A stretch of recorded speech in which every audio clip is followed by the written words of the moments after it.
अस्सलाम वालेकुम नाज़रीन, स्वागत है आपका हमारे यूट्यूब चैनल पर। तो पिछली वीडियो में हमने देखा था हज़रत शीश अलैहिस्सलाम के बारे में। अब आज की वीडियो में हम देखेंगे हज़रत इदरीस अलैहिस्सलाम के बारे में। तो चलिए बिना टाइम पास किए शुरू करते हैं। इब्रानी ज़बान में इनका नाम अखनूस है। जब काबिल की औलाद शैतान के बहकावे से गुमराह हो गई और कुफ्र व शिर्क में फंस गई तो अल्लाह ताला ने हज़रत इदरीस अलैहिस्सलाम को नबी बनाकर उनके पास भेजा।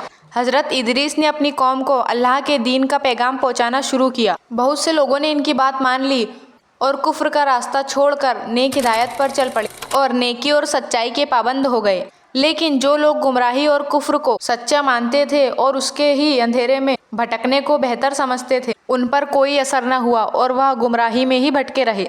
हज़रत इदरीस अलैहिस्सलाम लोगों को कहते कि एक खुदा को मानो और उसी की इबादत करो, उसी के हुक्म पर चलो। उनकी शरीयत में जितने नमाज रोज़े मुकर्रर थे, लोगों से उनका पाबंद बनने को कहते थे। ज़कात देने और अल्लाह की राह में लोगों को खर्च करने पर उभारते। पाक साफ रहने को कहते और हक और इंसाफ की तरफ चलने की हिदायत देते।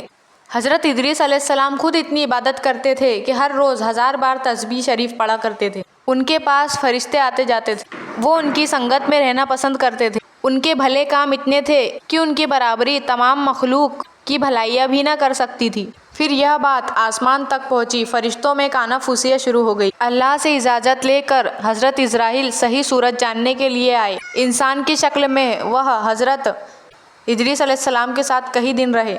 हज़रत इदरीस अलैहिस्सलाम ने एक दिन गौर किया कि यह आदमी न खाता है न पीता है, कहीं ऐसा तो नहीं कि ये फरिश्ता हो। जब हज़रत इदरीस अलैहिस्सलाम ने देखा कि यह तो मौत का फरिश्ता इज़राइल है, तब हज़रत इदरीस अलैहिस्सलाम फरमाया कि मैं मौत का शरबत पीना चाहता हूँ, मुझे चखाओ। फिर इज़राइल ने अल्लाह से इजाज़त मांगी और इजाज़त लेकर उन्होंने उनकी रूह कब्ज़ कर ली और उनकी पाक जान को उनके दिल में डाली।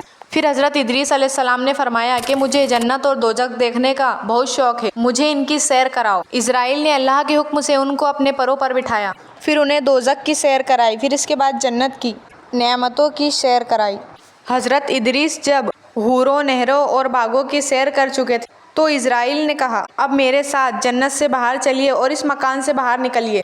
हज़रत इदरीस तो कानून इलाही को अच्छी तरह से जानते थे। एक पेड़ का तना पकड़कर खड़े हो गए। फरमाया, जब तक पैदा करने वाला जन्नत दोज़ख के इम्तिहान से मुझे ना निकालेंगा, मैं हरगिज़ बाहर न जाऊँगा। फिर अल्लाह ताला ने एक फ़रिश्ता इन दोनों के किस्से के फैसले के लिए भेजा। पहले हज़रत इज़राइल ने तमाम हालात कहे, फिर इदरीस ने जवाब दिया कि हर जान को मौत का मज़ा चखना है।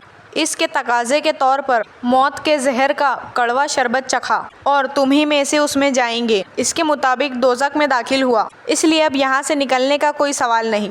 सिर्फ इज़राइल के कहने से बगैर अल्लाह के हुक्म से मैं यहाँ से नहीं हटूँगा। उसी वक्त गैब से आवाज़ आई, बिइज़्नी दखल बिइज़्नी फ़अल हाज़ा, यानी मेरे ही हुक्म से दाखिल हुआ और मेरे ही हुक्म से यह काम किया, इसलिए हक इसी की तरफ है। इसके बाद हज़रत इदरीस अलैहिस्सलाम जन्नत से बाहर आए और छठे आसमान में फ़रिश्तों के साथ इबादत में लग गए और जब तक खुदा का इरादा ना हुआ वहाँ मौजूद रहे। हज़रत इदरीस बहुत खूबसूरत थे। गेहुआ रंग था, मुनासिब कद था। वह ज़्यादातर खामोश रहते थे। चलते वक्त नज़र कदमों पर ही रहती थी। हज़रत इदरीस ने फरमाया, 3 नेकियां अहम है, गुस्से के वक्त नरमी, तंगी के वक्त दान करना और काबू पाने पर माफ़ कर देना। फरमाया, अक्लमंद आदमी वह है कि 3 आदमियों से हल्कापन न करे, एक तो बादशाहों से, दूसरा आलिमों से और तीसरा दोस्तों से। इसलिए कि बादशाहों की गुस्ताखी मीठे ऐश की कड़वाहट जैसी होती है, आलिमों को हकीर समझने से दीन का नुकसान होता है और दोस्तों का हल्कापन बेमुरव्वती है और नफ़रत करने की चीज़ है। फरमाया कि आदमी को चाहिए कि मुसीबत के वक्त सब्र करे और तबीयत में जमाव पैदा करे। तो नाज़रीन, आज के लिए इतना ही। मिलते हैं हमारी अगली वीडियो में। अभी तक अगर आपने हमारे चैनल को सब्सक्राइब नहीं किया तो सब्सक्राइब कर दीजिए और हमारी वीडियो को लाइक कीजिए और हाँ, शेयर करना ना भूलें ताकि आपके दोस्तों तक भी यह जानकारी पहुंच सके। अल्लाह हाफिज़।